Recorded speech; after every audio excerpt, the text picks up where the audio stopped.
네, 국내 축구 팬들이 만드는 토크쇼 사커케이입니다. 사커케이 77회 럭키 세븐이 두 개로 겹쳐서 그런지 사커케이 역사상 처음으로 정말 귀중한 게스트분 모셨습니다. 소개를 제가 어떻게 해야 할까요? 우리나라 축구 다큐멘터리 최고의 감독이라고 해도 무방할 우리 임유철 감독님 모셨습니다. 안녕하세요. 네, 안녕하세요. 소개가 너무 좀 거창한가요? 예, 어쨌든 축구 다큐멘터리 많이 안 만드니까 그런 것 같은데요. 네, 사실 이제 K리그 팬분들이 상당히 감독님 작품인 전작인 비상에 대해서 애착이 상당히 많아요. 네. 아무래도 그런 다큐멘터리 자체가 없었으니까 네. 이제 그런 시도에 대해서 정말 감사하다는 이야기, 잘 봤다는 이야기, 정말 자기 인생의 최고의 축구 영화라고 일부 이제 인터넷 웹사이트 감상평에는 써져 있고요. 누구에게나 찬란히 개봉을 했는데요. 요즘 상당히 바쁘실 것 같아요. 일주일 전인데도 불구하고 아직 영화의 최종 파일이 완성이 안 돼서 지금 밤을 새고 세수도 못하고 최종 파일을 지금 넘기고 왔습니다. 이제 따끈따끈한 최종 파일이 완성이 돼서 극장에서 상영이 될 거고요. 네. 아무래도 이게 장기간이다 보니까 네. 스태프들을 고용을 하면 월급을 주고 이렇게 해야 되잖아요. 네네. 그러니까 제작비 문제도 있고 네. 그래서 지금은 혼자 이 모든 걸 다 처리하느라고 사실 월급이 좀 안 좋습니다. 사커케이와 상당히 동병상련이네요. 거의 같네요. 네, 거의 1인 미디어라고 보시면 될 것 같은데, 사커케이가 이제 저희 팬분들에게 여러 가지 질문들을 받았고요. 그 질문들 토대로 해서 이제 진행을 해보도록 하겠습니다. 먼저 2006년에 개봉했던 비상 이야기부터 먼저 하겠습니다. 간단하게 말씀드리면 이 영화는 2005년도에 인천 유나이티드가 정말 우여곡절 끝에 준우승을 차지했었던 이야기를 정말 감동적으로 다뤘던 이야기인데요. 이 작품에 대해서 사실 비상이라는 K리그 팀을 다룬 최초의 다큐멘터리 영화를 찍어야겠다 이렇게 생각했던 결정적인 이유가 있었는지. 일단은 축구 다큐를 여러분들이 이제 제안을 해서 네. 처음에 이제 취재를 했던 건 FE 서울이었었고, 근데 이제 FE 서울은 그때 당시에 이제 박주영 선수가 기라성처럼 네. 갑자기 등장을 해서 그랬었죠. 팬몰을 하는 상태였었는데, 제가 원하는 방식은 어떤 한 개인의 연예가 중계와 같은 다큐를 만들고 싶지는 않았어요. 그리고 물론 박주영 선수 훌륭하고 그때 당시에 이제 FE 서울의 이장수 감독님도 계셨고 네네. 멋있는 선수들이 많았었는데, 오히려 제가 좋아했던 선수들은 그때 당시에 예를 들어 백지훈 선수라든지 조광래 감독님이 만들어놨던 조광래 유치원에 성장했던 이청용 선수라든지 그런 선수들이 더 관심이 많았었어요. 물론 이제 박주영 선수도 그 중에 하나라고 얘기할 수는 있겠지만, 그것보다는 사실은 FE 서울이 갖고 있는 독특한 매력은 대학이라는 공간을 뛰어넘고 축구라는 것 안에 재능을 좀 더 이렇게 발전시키고 축구에 집중할 수 있도록 만들어주는 유소년 시스템이었었거든요. 그래서 그런 것을 가지고 얘기를 하고 싶었으나 어쨌든 의도가 좀 달라지고 그런 상태에서 인천 얘기를 많이 들었어요. 그때 당시 취재를 할 당시에. 사실 이 인천과 서울이 지금도 그렇지만 병인더비라는 이름하에 상당한 라이벌이거든요. 만약에 이 영화가 인천이 아니고 서울 쪽으로 왔으면은 인천 팬들 만약에 이 소식을 지금 들었으니까 만약에 그때 당시 들었으면은 이 인천 유나이티드를 알기 전에 네. K리그를 많이 일단 봐오셨는지 이거 궁금하고요. 만약에 제가 K리그를 깊숙하게 좋아했었다면 아마 비상이 안 나왔을 거예요. 궁금한 게 없으니까. 사실 궁금한 게 있으니까 라카룸도 신기한 거고, 주장이 뭐하는지도 신기한 거고, 용병은 뭐하나? 이런 것도 신기했던 거거든요. 그리고 팀을 처음에 어쨌든 장현웅 감독님이 리빌딩을 하는 과정이 이제 굉장히 집중력을 요하고 봤겠죠. 그게 아니면 이건 뭐야? 하고 이렇게 호기심이 줄어들잖아요. 예를 들어 이런 얘기하면 농담으로 얘기를 하는 거니까 농담으로 들어주세요. 예를 들어 여자친구를 처음 만날 때 남자가 집중하는 거랑 한 5년 되고 나서 집중도가 다르잖아요. 그렇죠. 그런 차이라고 할까?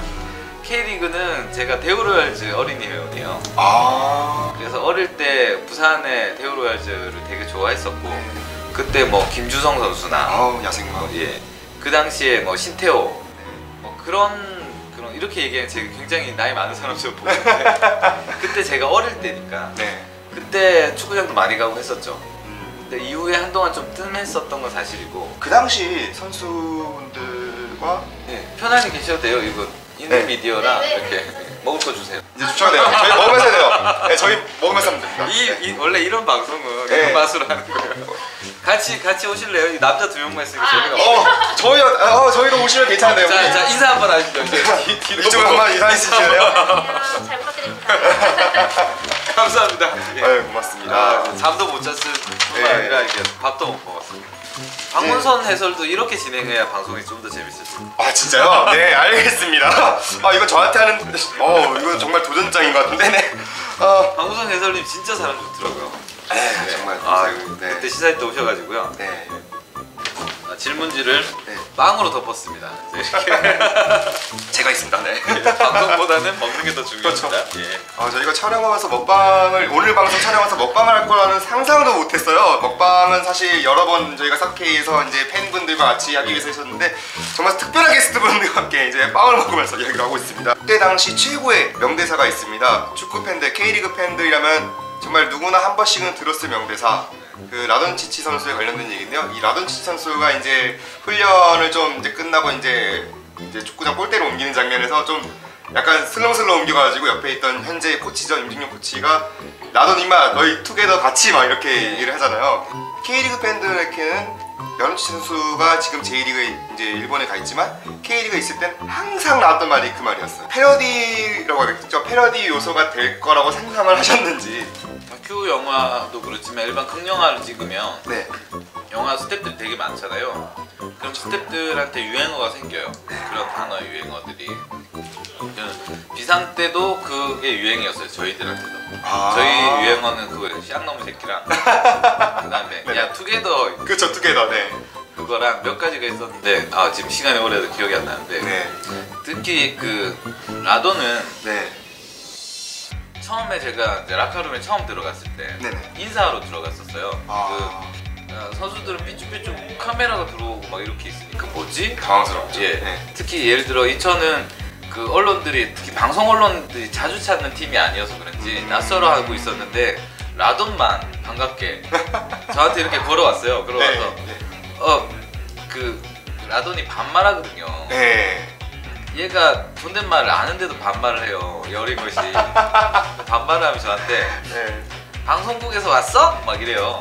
그때 라돈의 복장이 위에는 그 런닝을 입고 있고 밑에는 아무것도 안 입고 있었어요.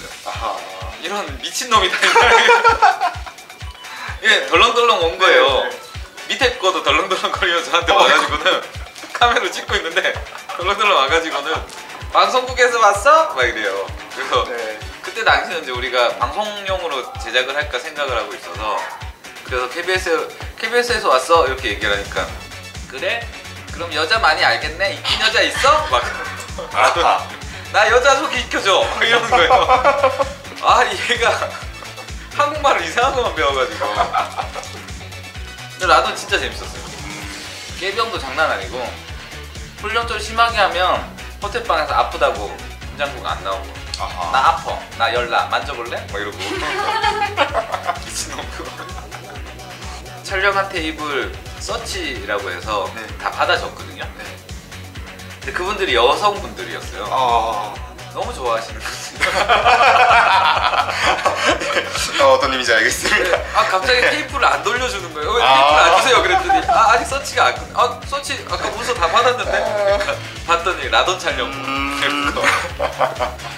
저희 비상의 테이프 중에 공개하면 축구판이 뒤집어질 만한 게 아직도 남아있습니다. 특히 누드 쪽으로는 전체 연구가 아니고 19금으로 나갔어야 되는 그런데 그 이호환 선수라고 그때 당시 막내 꽃미남인 나이 친구가 있었어요. 지금은 성남에서 이제 고참이 돼 있더라고요. 그렇죠. 얼마 전에 기차에서 우연히 만났는데 그 꽃미남 요한이의 루드가 있었어요. 자, 성남FC 이호환 선수 팬분들은 알겠습니다. 자, 이제 뭐 비상 이야기를 참 많이 한 것 같은데요. 네. 국내 최초 지역 아동센터 유소년 축구팀인 희망FC의 이야기 다루면서 네. 꿈을 향한 열정만큼은 정말 프로 선수 못지않은 아이들의 네. 그 도전과 성장기를 다룬 누구에게나 찬란한인데 또 어떻게 축구 영화가 되었어요. 이 또 축구가 된 이유가 있을까요 혹시? 그 다큐를 저뿐만 아니라 네. 어떤 분야의 다큐를 찍게 되면 네. 그 분야의 많은 사람들과 보는 시각이 생기잖아요. 네. 그 비상 이후에 이제 정말 축구를 즐길 수 있게 됐고 네. 그러다 보니까 축구는 따로 이제 뭔가 준비를 하지 않아도 딱 보면 야 이거 이야기 되겠구나를 알게 되죠. 네. 그런 장점이 있는 반면에 그 다음도 무조건 축구를 해야겠다고 찾은 건 아니에요. 그 이거는 이 누구에게나 찬란한이라는 프로젝트는 사실은 어떤 이 한국 사회의 큰 문제를 해결하는 게 아니라 작은 문제지만 예를 들어 한 1000명의 사람이 응원을 해서 그걸 해결해 버릴 수 있는 프로젝트를 생각을 했었고 참여를 통해서 그러다 보니까 그때 또 마침 트위터, 페이스북 그러니까 그땐 트위터가 막 이렇게 들불처럼 막 번지고 있을 시기라 이 기존의 언론들이 아니라 새로운 작은 개인들의 목소리가 이제 퍼져나가는 그러면 되겠다 가능하겠다 그래서 그걸 찾다가 이 박철우 감독님을 만나게 된 거죠. 그리고 봤는데 저는 되게 놀라웠었어요. 이미 박철우 감독님은 8년 동안 그 가난한 아이들을 먹이고 재우고 입히면서 훌륭하게 축구가 가지고 있는 교육적인 힘을 발휘를 하는 걸 이미 증명을 하셨기 때문에 이건 무조건 해야겠다. 근데 그 팀이 상설화가 안 되고 임시팀이니까 그걸 상설화 시켜야겠다 하고 뛰어다니게 된 거죠. 그리고 처음부터 이 팀을 우리가 만들어야겠다 생각한 게 아니라 사실은 다큐를 하는 입장에서는 그 현상에 이렇게 축구팀이 안 만들어진다고 해서 만들어버리거나 이러면 안 되거든요. 그러면 이 모든 노하우가 저희한테 오기 때문에 그들 스스로가 만들어지는 걸 묵묵히 옆에서 지켜봐야 되는데 그 박철우 감독님은 되게 이제 순수하고 시골의 농부시기도 하고 사회복지사시기도 하면서 축구 감독이자 한 가정의 아버지이시지만 뭔가 프레젠테이션을 해서 자 여러분 이렇게 하면 어떤 효과가 있고요 이렇게 얘기하는 스타일은 아니세요. 그러니까 이제 좀 젊은 저희들이 그런 것들을 하다 보니까 팀을 만드는데 앞에 나서게 됐고 또 지역보다는 서울에서 그 많은 분들의 도움을 받을 수 있으니까 그러니까 이제 그게 진행이 됐던 거죠. 그래서 결론적으로 누구야 찬란한 이 축구 영화이기 때문에 선택한 건 아니고요. 예, 그 참여를 통한 어떤 작은 얘기를 확실하게 완성시킬 수 있는 프로젝트를 찾다가 그게 또 마침 축구라서 예, 시작을 하게 된 거예요. 이번에 또 이제 아이들이다 보니까 네. 아무래도 촬영하는데 성인 프로축구하고 좀 달랐을 것 같아요. 엄청 다르죠. 뭐 구체적으로 어떤 점이 좀 많이 달랐는지 통제가 잘 안 됐을 것 같기도 하고 애들이. 근데 팀이니까 네. 팀 자체가 통제가 안 되면 문제가 많죠. 팀은 팀 단위로 움직이기 때문에 네. 예를 들어 또 현장에서 뭐가 벌어지는 거를 저희는 그 간섭을 전혀 안 하는 스타일의 다큐팀이라서 네. 그게 통제가 안 되면 안 되는 대로 찍는 거거든요. 그렇죠. 예. 근데 다른 거는 그 포커스가 좀 아무래도 다른 데 가 있겠죠. 예를 들어 프로 선수들은 연습도 예를 들어 기본기 훈련 같은 걸 안 하잖아요. 그렇죠. 이미 이제 자기가 갈 것 같고 그 이상의 뭔가 전술훈련 위주로 한다면 이 아이들은 처음에 드리블 하는 것부터 하기 때문에 오히려 이제 축구의 진짜 재미를 그런 ABCD부터 시작할 수 있겠구나는 생각을 했었죠. 아까 전에 말씀하신 그 라돈치치만큼이나 뭔가 캐릭터가 분명한 선수가 한 명이 있었어요. 이 황병훈 선수. 네. 이 선수 같은 경우는 이제 맨 처음 자막되는 후보 선수로 이제 시작을 했었는데 어느덧 정말 팀에서는 없어서는 안 될 선수가 되었고 커가는 발전하는 과정을 정말 재밌게 그 중간에 에피소드 형식으로 보여줬단 말이죠. 인상이 깊었는데 그 선수에 대해서 좀 한마디 해주죠. 병훈이 같은 경우는 지금 영화에 나온 것 이상으로 통제가 안 됐고요. 그러니까 병훈이가 패스만 안 하는 게 아니라 포지션도 지 마음대로 했어요. 그러니까 이거는 공격수로 앉혀놨는데 수비수에 가 있고 지가 수비하고 싶으면 내려갔다가 공격하고 싶으면 올라오고 네. 그러는 친구였었어요. 반면에 그 친구가 처음에 테스트 과정에서 거의 1등을 했었었죠. 그러니까 이게 되게 신기했었어요. 그 정도의 축구에 대한 재능이 있다면 지금 그 병훈이가 혼자 연습하는 씬이 있거든요. 그게 이제 나중에 빠졌는데 거기 보면 그 순간적으로 한두 사람은 그냥 확 제껴버려요. 그러니까 그 나이 또래 그 정도 드리블은 쉽지가 않거든요. 그렇죠. 그러니까 자기가 드리블이 재밌으니까 혼자 막 연구하고 한 거예요. 집에서도 이 친구는 그 축구화를 막 이렇게 칫솔로 하나하나 정성 들여서 닦고 온전히 100% 축구밖에 모르는 친구였었어요. 근데 그 친구가 나중에 그렇게 성장하게 된 건 김태형 감독의 노력이 큰 거죠. 그리고 무엇보다 우리가 이제 축구뿐만 아니라 왕따 얘기를 많이 하잖아요. 그렇죠.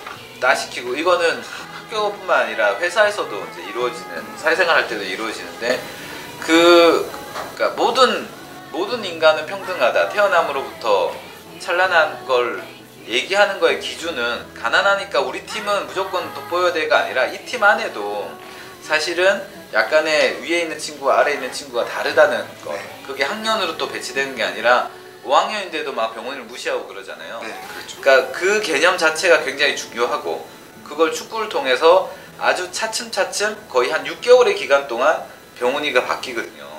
그러니까 쉬운 부분이 아니라는 것도 보여주면서 이걸 궁극적으로 우리가 어떻게 아이들을 보살펴야 되는지를 레퍼런스처럼 얘기를 김태형 감독이 하고 있으니까 제 개인적으로는 그 부분이 제일 다큐에서 뿌듯해요. 비상도 그렇고 누구에게도 찬란도 그렇고 이 영화가 언더독이죠. 그러니까 쉽게 말하면 좀 뭔가 약한 약자들의 이야기인데 이게 어찌 본다면 정말 궁상 맞을 이유가 있기 때문에 또 아이들이기 때문에 이게 감동과 궁상 맞음의 경계가 애매해져 버려서 정말 쉽게 말하면 아까 전에 말씀드렸던 건 뭔가 사랑의 리퀴스트죠. 하지만 이런 무조건 뭐 돈을 받아야 한다, 뭐 도움을 받아야 한다 이렇게 될까봐 걱정이 크다고 걱정이 든다고 감독님은 또 이거에 대해서 어떠한 선을 유지하면서 연출을 했는지 질문을 제가 정확하게 밑에 있습니다. 예, 스토리 집중했는데 궁상맞고 위험하다고 볼 수 있고 네. 감동 스토리의 궁상맞음의 경계가 애매하며 사랑을 리퀘스트가 되는 것 같아 걱정이 된다. 응? 그러니까 쉽게 얘기해서 이제 얘들 가난하니까 이제 삥 뜯으려고 영화 만든 거 아니냐? 그렇죠. 그런 얘기가 또 있을 수도 있으니까요. 그 아마 이제 영화 뒷부분에 저희가 모금을 추진을 하기 때문에 그래서 그렇게 보였을 텐데 영화 자체는 그러지 않을 거고요. 영화는 이제 아이들과 즐겁게 했던 것들에 대한 동기가 아니라 이게 어떤 목적성을 띠고 있는 영화냐, 그래서 오히려 작품의 순수성이 해치는 거 아니냐 라고 얘기를 한다면 그 삥 뜯으려고 만든 영화 맞고요. 그리고 이 영화는 처음부터 말씀드렸지만 참여를 통해서 그러니까 예를 들어 그런 게 있어요. 그러니까 영화를 예술로 볼 거냐, 영화를 어떤 산업 내지는 도구로 볼 거냐 라고 본다면 저는 영화가 그렇게 대단하지 않아요. 비상도 마찬가지고 누구의 산란도 마찬가지고 제가 했던 다른 다큐멘터리도 마찬가지지만 제가 만드는 영화는 어떤 것에 공모하는 영화이기도 해요. 그래서 영화 감독으로 의시될 이유도 없고 그냥 저는 카메라를 가지고 있는 노동자 내지는 그 일을 하는 사람일 뿐이에요. 근데 그렇다고 해서 영화가 목적성을 갖고 있다고 해서 이건 누군가를 위해서만 존재하는 영화는 아니죠. 균등하게 그 영화가 갖고 있는 자체적인 작품의 완결도는 유지를 하고 또한 이 영화에서 얘기하는 게 사실을 기반으로 해서 균형 감각을 잡죠. 하지만 이 영화를 보고 그냥 소비하는 게 싫어요. 제 얘기는 뭐냐면 축구팀을 안 만들어진 축구팀을 만들었으면 좋겠네 하고 그냥 말 거면 시작도 안 했다는 거죠. 이 영화를 찍고 그래서 사람들이 감동을 느끼고 잠시 모금을 하고 끝날 거면 이 영화를 만들어서는 안 된다요. 궁극적으로 우리는 이 영화 이후에라도 희망FC가 계속 지속 가능하게 유지가 돼야 되고 그리고 무엇보다 이번에 희망FC에서 있었던 그 주인공 아이들 지금 훌륭하게 성장을 하고 있거든요. 축구 선수는 안 됐지만 아이들이 바르게 자라났단 말이에요. 이게 목적하는 바죠. 이 아이들 중에 누군가가 가출을 하거나 또는 누군가가 어떤 도둑질을 하거나 이래 됐으면 이거 다 거짓말인 거거든요. 그렇죠. 그걸 드러내야 되고 이 축구팀을 도와달라고 얘기했던 이유는 그거예요. 우리가 사실 기부를 뭐 사랑의 열매를 달고 또 연말 되면 뭐 이렇게 돈을 내고 하잖아요. 그렇죠. 그거를 조금 더 전문화 시켜보자는 거죠. 많이들 도와주시고 고마운 마음으로 있지만 영화를 보고 저희는 그걸 증명해 드린 거예요. 봐라, 이렇게 의미 있지 않냐. 여러분이 하는 500원도 상관없고 1000원도 상관없고 그걸 통해서 이렇게 세상이 좋아지는 거를 같이 하는 거죠. 그래서 이 팀을 우리가 만들었고 여기 노력한 사람들 지역아동센터의 몇몇 그 예를 들어 구단주인 그 조순호 목사님이나 이런 분들 훌륭하시잖아요. 박수치는 영화가 아니라 여러분도 얼마든지 훌륭하신 분들이 될 수 있고 우리가 지켜내면 이 문제들이 해결이 된다는 걸 보게 되잖아요. 네. 그러면 K리그도 마찬가지예요. K리그에 충성하는 팬들이 많잖아요. 그렇죠. 이건 정말 존경스러운데 이게 야구만큼 확대가 안 되는 부분들이 있어요. 그런 것들도 이런 방식으로 풀어낼 수 있죠. 참여를 해서 뭔가를 바꿔낸다든지. 그러니까 그런 시도 하나를 드린 거예요. 영화가 그래서 완성도가 좀 떨어지고 야, 이 영화는 모금하려고 만든 거네, 삥 뜯으려고 만든 거네 욕하시면 그 욕 듣겠다는 거죠. 그것보다 더 크다는 거예요. 영화는 관객과 만났을 때 완성이 되는 거고요. 그렇죠. 관객이 이 영화를 보고 눈물 한번 흘리고 나서 그냥 소비해버리는 것보다 그분들이 움직여서 다시 재생산이 된다면, 그래서 저 안에 또 누군가가 이런 영화를 또 만든다면 전 그게 더 복받을 일이라고 생각해요. 영화 감독으로 야 너는 그런 무슨 홍보 영화 같은 걸 만들었어 욕하면 저 욕 들을게요. 사실 저희 사커케이도 저희가 아직 뭐 조회수가 그렇게 많지는 않지만 저희가 조회수에 누적해서 10%만큼은 저희가 유소년 모금을 위해서 저희가 모으고는 있거든요. 아직 2,500원밖에 안 됐지만 이게 어느 정도 계속해서 모이다 보면은 어느 정도 적정됐으면 꼭 내겠다고 계속해서 저희가 자막을 내보내고 있는데, 아니 그 2,500원이 크죠. 예를 들어 네. 그 저희 팀 아니더라도 네. 가난한 아이인데 프로 선수까지 된 사람은 제가 듣기로는 인천 유나이티드에 잠시 있었던 그분밖에 없거든요. 예를 들어 그분이 2,500원이 꼬박꼬박 매일 들어온다고 생각해보세요. 매달. 근데 어느 날 정말 돈이 떨어졌는데 2,500원으로 빵을 사 먹었다고 생각해보세요. 정말 기쁜 거거든요. 알겠습니다. 마지막 질문입니다. 공통적인 질문인데요. 정말 이 영화 감독의 꿈이자 현재 다큐멘터리를 기획하는 축구팬 학생입니다. 이 모든 사람들이 공감하고 재밌어하는 다큐멘터리를 만들려면 어떻게 해야 하나요? 그리고 이 비상과 누구에게나 찬란 찍을 때 정말 힘든 점이 많았을 건데 그것을 극복해 나간 점이 궁금하다. 비상도 그렇고 지금 누구나 찬란도 그렇고 사실은 다큐를 찍으면 여러분들이 그림으로 못 보시는 인간관계의 얽힘이 분명히 존재를 해요. 누구나 찬란도 지금 막 벌어지고 있고 그 인간관계를 연결하는 것들, 특히나 우리 영화의 주인공들은 그러지 않는데 그러지 않은 사람들이 사실은 욕심들을 좀 내는 부분이 있는 것 같아요. 그러니까 그걸 조율하는 게 쉽지가 않고요. 네. 그리고 그래서 그 순수했던 마음이 사실은 그 욕심이란 게 대단한 게 아니라 저도 비상을 하고 나서 영화 감독이 됐잖아요. 사람들이 작품이라고 해주고 좋다고 해주고 하니까 저도 업됐거든요. 네. 이 그 많은 언론이 집중해서 우리 영화를 봐주고 칭찬을 해줄 때 그때 업되는 사람들이 있어요. 그 업됨을 조율을 잘못하면 나중에 이제 인간관계가 틀어지거든요. 지금 그걸 조율하고 있는 단계이기도 하고, 그리고 그 전에 제작 단계에서는 그 제일 힘들었던 거 그거였어요. 저희가 원하는 팀이 경남 전체에 있는 팀이거든요. 그러다 보니까 이 어려운 환경에 있는 아이들을 지원하는 복지 시스템이 여기저기에 있는데 네. 이 아이들이 경남 전체에서 이렇게 모이는 걸 지원할 수 있는 시스템은 없어요. 그러니까 김해에 있는 아이가 창원에 있는 창원에서 경기를 하면 김해시나 이쪽에서는 법상 이걸 지원을 못하는 구조. 그러니까 블록으로 막혀 있어요. 자금이 있어도 자금을 쏴주고 싶은데 이 희망팀에 쏴주고 싶은데 하려면 여기 시군을 막 넘어야 되잖아요. 쉽게 얘기해서 그런 거예요. 그 단기사병. 네. 단기사병이 군대를 이렇게 옮겨 다닐 수 없잖아요. 그렇죠. 네. 근데 의외로 자기가 주소지를 부산에서 서울로 옮기면 이 친구는 자기 주소지에 맞춰서 군대로 옮겨갈 수 있거든요. 그러니까 근데 이 행정망들이 막 걸려 있으면 이게 안 되는 거예요. 의지가 없는 게 아니라 그걸 해결하는 게 너무 어려웠고 그게 안 되니까 결국은 저희가 또 1년 동안 그 아이들 먹이고 재우고 입히는 걸 구하러 뛰어다녀야 됐고 그것도 어려워서 저희 다큐팀 스텝 인건비를 아이들 먹이고 재우고 입히는 데 써요. 특히 이제 송원석 프로듀서 자기 인건비 2천만 원을 그냥 내놓거든요. 근데 이렇게 누군가나 개인의 희생으로 계속 축구팀을 메꾸고 다니면 안 된다는 거죠.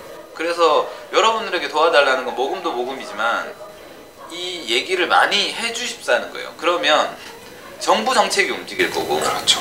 축구팀 하나 만드는 게 뭐가 그래 어려운 일이겠습니까? 보건복지부나 교육부에 예산이 있거든요. 단지 그걸 엄한 데 쓰는 거가 곤란할 뿐이고 이렇게 증명이 됐으면 김태형 감독이라는 좋은 감독도 있고 또 지역아동센터라는 믿을 수 있는 오랫동안 아이들을 길러낸 사회복지 그 협의체도 있고 그러면 딱 사람들의 요구만 있으면 이제 이게 축구팀이 만들어지는 거거든요.